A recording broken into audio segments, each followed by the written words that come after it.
장 35절, 누가복음 18장 35절 35절부터 43절까지입니다. 누가복음 18장 35절부터 43절까지 같이 한 목소리로 운동하겠습니다. 여리고에 가까이 가셨을 때에 한 맹인이 길가에 앉아 구걸하다가 무리가 지나감을 듣고 이 무슨 일이냐고 물은데 그들이 나사렛 예수께서 지나가신다 하니 맹인이 외쳐 이르되 다윗의 자손 예수여 나를 불쌍히 여기소서 하거늘 앞서가는 자들이 그를 꾸짖어 잠잠하되 그가 더욱 크게 소리질러 다윗의 자손이여 나를 불쌍히 여기소서 하는지라 예수께서 머물러 서서 명하여 데려오라 하셨더니 그가 가까이 오매 물어 이르시되 내게 무엇을 하여 주기를 원하느냐 이르되 주여 보기를 원하나이다. 예수께서 그에게 이르시되 보아라 네 믿음이 너를 구원하였느니라 하시매 곧 보게 되어 하나님께 영광을 돌리며 예수를 따르니 백성이 다 이를 보고 하나님을 찬양하니라. 아멘. 할렐루야. 오늘은 누가복음 18장 35절부터 43절까지를 중심으로 여리고의 맹인이라는 제목으로 하나님 말씀을 전하도록 하겠습니다. 오늘 본문을 보면 예수님께서 여리고에 가까이 가셨을 때에 이렇게 오늘 본문이 시작되고 있습니다. 우리가 지난 누가복음 17장에서 우리가 잘 아는 10명의 나병 환자를 주님이 치료해 주신 사건이 있죠, 그죠? 거기 그 지역은 예수님이 그 누가복음 17장에서는 그 갈릴리와 이제 사마리아 사이로 이 지역을 지나갈 때에 10명의 나병 환자들이 예수님께 와서 멀리서 접촉할 수 없기 때문에 그 나병 환자들이 정상인들과 그냥 멀리서 예수님께 자기 자신들을 불쌍히 여겨달라고 해서 예수님께서 그들에게 부르실 때 그들의 그 간구를 들으시고 가서 제사장에게 가서 너희의 몸을 보이라고 그렇게 명령을 하죠. 나병 환자들이 제사장에게 갈 때는 대부분 나병이 처음에 걸렸을 때 나병이 의심 들어왔을 때 그 진단을 받기 위해서 그 제사장에게 가고 그리고 그 이후에는 언제 갑니까?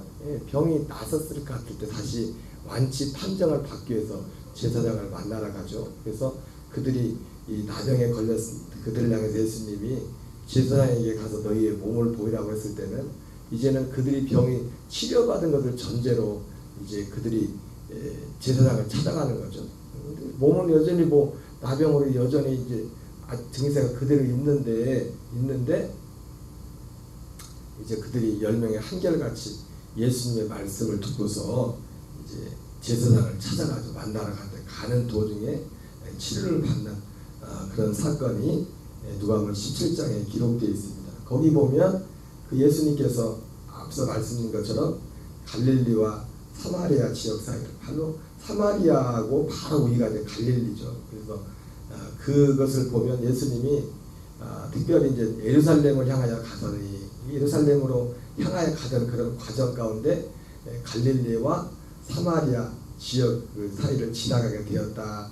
누가복음 17장에서는 그렇게 말씀하고 있습니다. 그래서 그거 보면은 예수님 오늘 이 말씀과도 지리적으로 연결이 되는데 정상적인 예수님이 정상적인 여행 경로로 원래 그 갈릴리 사람들이 예루살렘으로 가려면 사마리아를 통과하지 않고 요단강을 건너서 요단 동편으로 가서 내려와서 보통 오늘 본문에 말처럼 여리고로 이제 들어가는 요단강을 건너서 여리고를 거쳐서 예루살렘으로 올라가는 그런 경로를 택합니다. 그래서 오늘 이 누가복음 18장 35절을 볼 때 예수님께서 정상적인 어떤 여행 경로를 통해서 요단 동편을 거쳐서 이제 요단강을 건너서 이제 여리고에 들어왔을 때 있었던 사건인 것을 우리는 생각할 수 있습니다. 여리고에 가까이 가셨을 때에 한 맹인이 길가에 앉아 구걸하다가 오늘 이 여리고의 맹인이 눈을 뜨게 된 이 사건은 오늘 이 누가복음뿐만 아니라 마태복음, 마가복음에 똑같이 기록되어 있습니다. 좀 기록된 차이점이 있다면 마태복음에는 그 맹인이 두 사람이 나옵니다. 두 사람이 나오고 마가복음에는 바디메오라는 한 사람 이름이 거기 특정, 여기서는 오늘 이 누가복음에서는 그냥 한 맹인이라고 되어 있는데 마가복음에서는 한 맹인이 아니라 이름을 아예 구체적으로 바디메오라는 사람의 이름을 언급하는 것을 보게 됩니다. 그리고 성경의 이 기록에 있어서 조금 사람들이 의문을 가질 수 있는 부분이 있다. 물론 자세히 보지 않은 사람들은 뭐 이런 거 신경도 쓰지 않겠지만은 이 여리고에, 오늘 본문에서 여리고에 가까이 가셨을 때 이렇게 표현되고 있는데 마태복음이나 마가복음에서는 예수님이 여리고에서 나가실 때에 이렇게 돼 있어요. 여리고에 나가실 때. 꼭 그냥 우리가 이 문장만 놓고 보면 사람들이 왜 성경을 이렇게 뭐 다르게 기록해놨냐.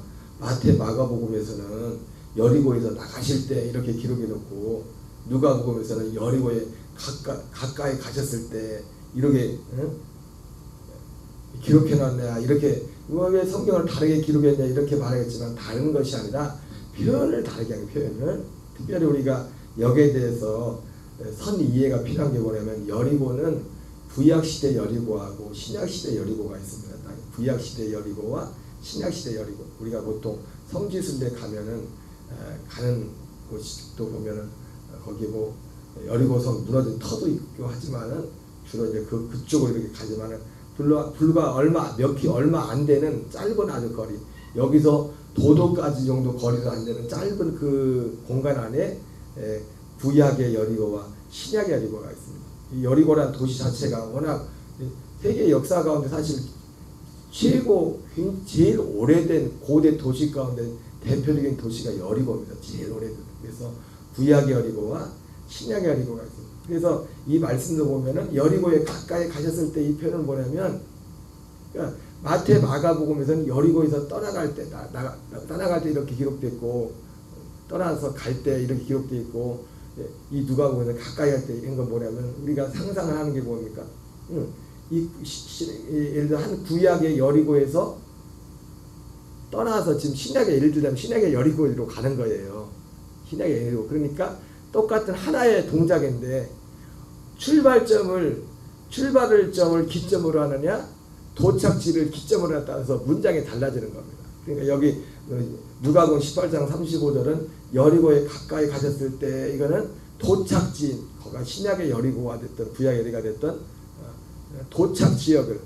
도착지를 기점으로 한 것이고, 마태복음이나 마가복음에서 나오는 여리고를 떠날 때는 출발지, 거기가 구약의 여리고인지 신약의 여리고인지 그건 더 자세히 살펴봐야겠지만은 그러한 차이 때문에 성경 기록이 잘못된 게 아니라 성경 표현이 이런 식으로 됐습니다. 그래서 우리가 성경을 보다 보면은 성경을 왜 이렇게 기록해놨냐 그런 오해를 살 수 있는 것들이 이런 지리적인 어떤 것들 때문에 모르는 사람들이 볼 때 성경 엉터리다, 왜 여기서는 이렇게 말하고 저기서는 저렇게 말하냐 그렇게 말할 수 있는데 그런 것이 아니란 겁니다. 어쨌든 여리고에 가까이 가셨을 때 이 장면은 어떤 한 다른 여리고에서 구약의 여리고가 있던 신약의 여리고가 있던 한 다른 지역에서 다른 지역으로 갔을 때, 그 지역에 가까이 갔을 때 한 맹인이 길에 앉아 구걸하다가 무리가 지나감을 듣고 이 무슨 일이냐고 물은데, 무리가 지나가면 굉장히 시끄러웠겠죠. 얼마나 예수님이 왔는데 예수님에 대한 소문도 그렇고 그리고 사실 이 장면을 보면은 예수님이 이제 3년 반의 공생의 가운데 얼마 안 남은 이제 공생에 지금 예루살렘으로 올라가는 거잖아요. 지금 예루살렘에 올라가는 것은 왜 올라가는 겁니까? 이제 마지막 유월절을 지키기 위해서 예루살렘에 올라가는 겁니다. 지금 이 여행의 여정은 예수님에게 있어서 예수님이 육신을 갖고 30여 년 동안 이 땅에 사시면서 갈릴리의 나사렛에 살면서 이 여행을 수없이 했겠죠. 30년 이상을 30년 정도 했겠죠. 왜냐하면 그 절기를 지키라, 어쨌든 1년에 한 번씩은 그 유대인들은 다 절기를 지키라 예루살렘에 갔기 때문에 적어도 6월절, 초막절, 초실절 이런 절기를 지키라, 3번의 절기를 지키라 이제 올라갔기 때문에. 근데 어쨌든 이 지금 예루살렘을 향하는 이 여행은 예수님께서 이 땅에 사시는 동안 마지막 예루살렘으로 향하는 그 여정이었습니다. 여정이었었는데 우리가 얼마나 많은 사람들이 예수님에 대해서, 그리고 불과 얼마 전에 갈릴리 지역에서는 예수님이 오병이어 사건을 일으키고 수많은 기적들, 사람들이 예수님을 저는 세상에 오실 그 선지자라 하면서 예수님을 임금 삼으려고 했었지 않습니까? 예수님에 대한 어떤 요즘처럼 SNS가 발달됐을 때 막 실시간 막 뜨고 난리가 났을 텐데, 그러니까 상상을 해보면 얼마나 지금 예수님이 여리고성에 지금 가고 있을 때 얼마나 많은 사람들이 따르면서 얼마나 굉장히 그 환경이, 그 상황이 시끄럽고 굉장히 분주했을까, 그걸 한번 상상해 보게 됩니다. 무리가 지나가면 이 맹인이, 물론 맹인은 원래도 이제 앞을 보지 못하는 분들은 청각에 더 다른 사람들이 더 발전했겠죠, 그죠? 육신의 눈으로 볼 수 없기 때문에 귀로 들어야 되기 때문에 귀로 모든 것을, 많은 것들을 이제 감지했기 때문에 무리가 지나감을 듣고 이 무슨 일이냐고 물은데, 이제 이 맹인이 생각할 때도 보통 때하고 상황이 다른 거예요. 지금 보통 저희가 매일 빠짐없이 이제 길거리 앉아서 구걸하고 있었지만, 그들이 나서는 예수께서 지나가신다 하니 맹인이 외쳐 이르되 다윗의 자손 예수여 나를 불쌍히 여기소서. 그랬더니 앞서가는 자들이 그를 꾸짖어 잠잠하라되 그가 더 크게 소리질러 다윗의 자손이여 나를 불쌍히 여기소서 하는지라. 우리가 하나님을 향하여 드릴 수 있는 최고의 기도는 항상 뭐냐면 우리 자신을 하나님께 불쌍히 여겨달라고 기도하는 겁니다. 이 기도보다 사실은 가장 그 마음에 담긴 기도는 없습니다. 불쌍히 여기소서. 우리는 하나님이 어떤 면에 있어서는 우리가 하나님의 아들이 되어서도, 하나님이 우리를 아들이 되었을지라도 우리를 불쌍히 여기게 되는 부분, 우리의 육을 입고 있는 동안에는, 우리가 이 육신의 장막을 벗을 동안에는, 우리가 이런 어떤 육신적인 세상적인, 물론 불쌍히 여겨달라고 할 때 그 불쌍히 여겨달라는 것은 여러 가지 차원이 다르죠. 두 가지 큰 차원이 있죠. 예수님이 어제 저녁에도 말씀드렸지만 예수님을 따라온 무리들을 향해서 썩을 양식을 위하여 일하지 말고 영생하도록 있는 양식을 위하여 일하라, 예수님 이렇게 말씀했는데, 그러니까 하나님께 우리를 불쌍히 달라고 할 때 예수님의 그 말씀으로 하면은 이런 썩을 양식을 위하여 불쌍히 달라는 어떤 차원의 그런 것들이 있죠. 그 썩을 양식이라는 것은 우리의 육의 육신과 속한 것이죠. 예수님이 마태복음 23장 23절에서 이것도 행하고 저것도 버리지 마라 말씀했던 것처럼 사실은 우리에게 있어서 두 가지 것이 사실은 다 필요합니다. 그러나 결국 우리에게 필요한 것은 뭐냐면 영생하도록 있는 양식을 위한 것이죠. 어쨌든 그가 크게 소리질러, 그렇지만 여러분 어떤 일이든지 간에 어떤 믿음의 일에 있어서 그냥 순종하게 되는 것은 사실은 아무것도 없습니다. 항상 보면은 예수님께서 육신의 문제를 해결받은 사람들도 항상 장애물이 있었습니다. 한 번에 뭐가 되질 않았어요. 한 번에. 앞서가는 자들이 오히려 그를 꾸짖어서 잠잠하라 했어요. 그러자 그는 어땠습니까? 더욱 크게 소리질러 다윗의 자손이여 나를 불쌍히 여기소서 하는지라. 우리가 그것이 썩을 양식을 위한 것이든지 생명을 위한 양식을 위한 것이든지 하나님의 어떤 이 믿음의 길을 가는 것, 이 믿음으로 산다는 것은 우리가 믿음으로 사는 데 있어서 세상은 우리를 그냥 놔두질 않습니다. 그것이 땅에 속한 것이 됐든 하늘에 속한 것이 되었든지 간에 믿음으로 사는 데 있어서 우리는 이걸 기본적으로 알고 있어야 됩니다. 그래서 그러나 이 믿음 뭡니까? 더욱 크게 소리를 질렀다는 겁니다. 다윗의 자손이여 나를 불쌍히 여기소서. 예수님께서 가시다가 머물러서서 명하여서 그를 데려오라 하셨더니 그가 가까이 오매 물어 이르시되, 예수님 물어보죠.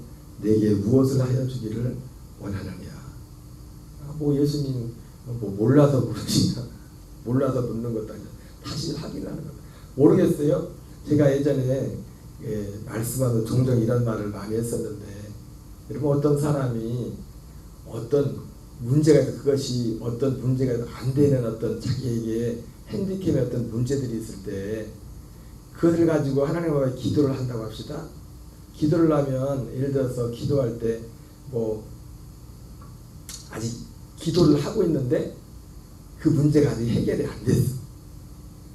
근데 이게 꼭 맞는 말은 아니겠지만 기도를 오래 하면 할수록 오래 기도 시간은 길어지는데 어떤 문제가 해결이 되지 않는다고 칩시다.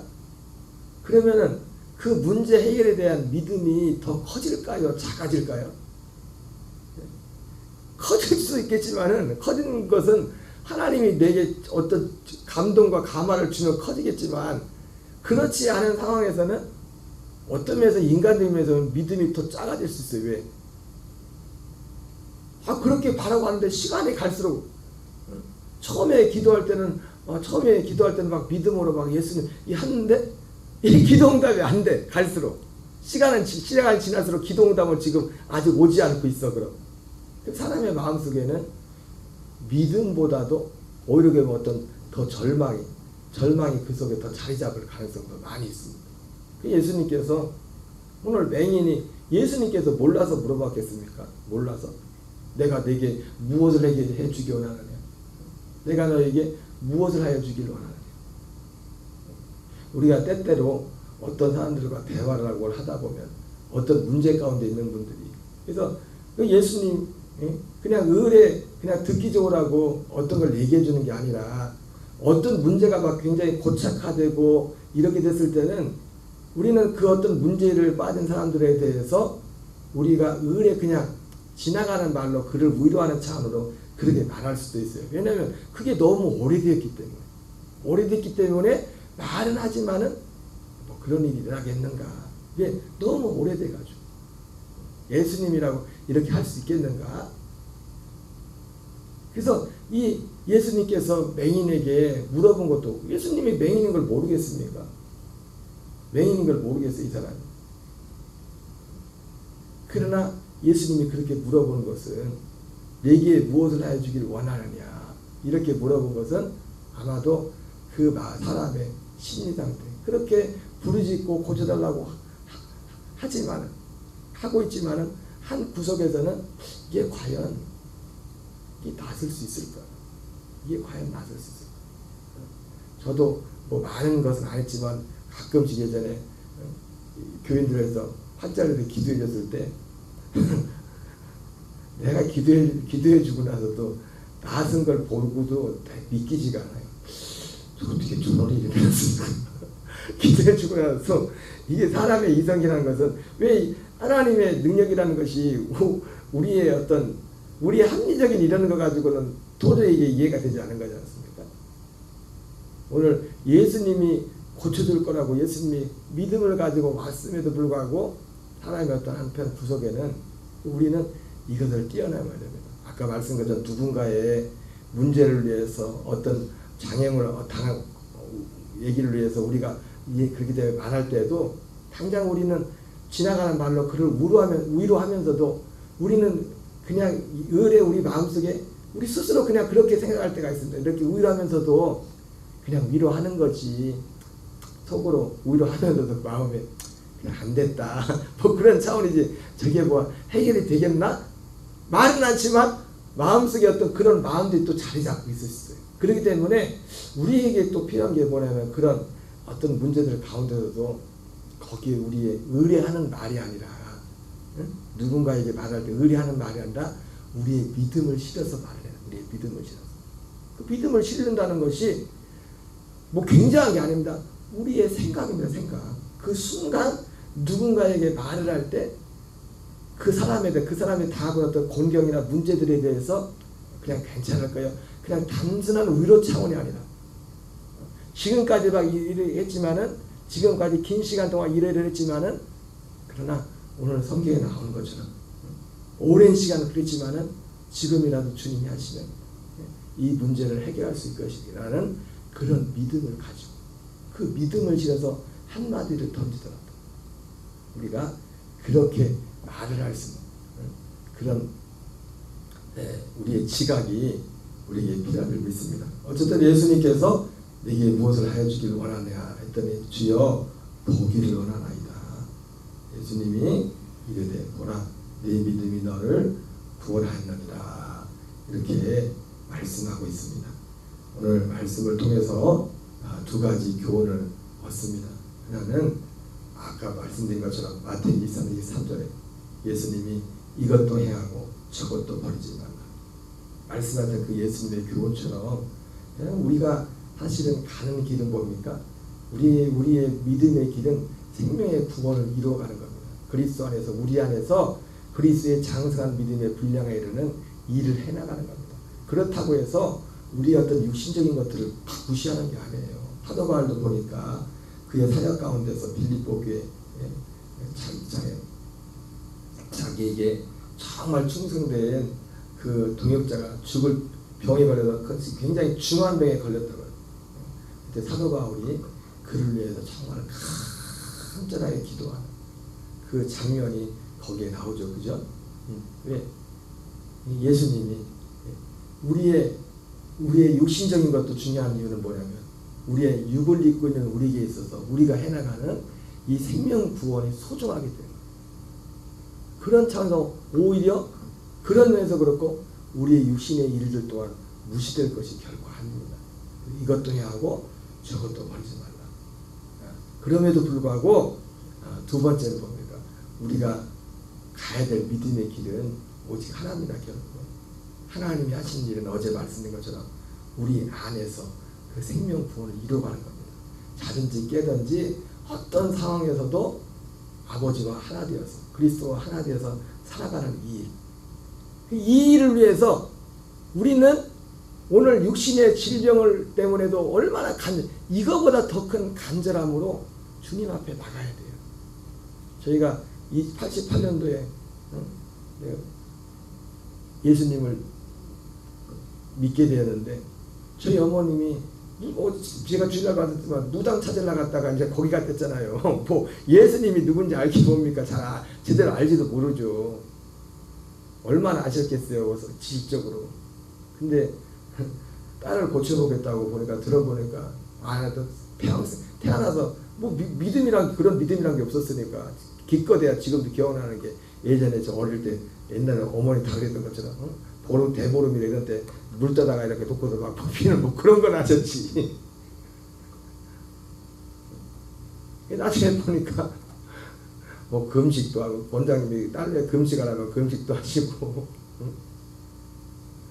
아버지는 안 하셔서 보니까 여자들이 가족을 다 다니는 거 보면 남자들은 예수 믿기가 참 쉽지 않더라고요. 제 아버님도 차 한 바퀴 돌고 나서 그때 정신이 나가지고 그때 신앙이 좀 그랬지.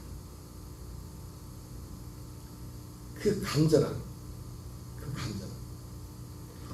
이 간절함 이상으로 이제는 우리에게는, 이 간절함 이상으로 이보다 더 큰 간절함이 이 하나님 나라를 이루어가는,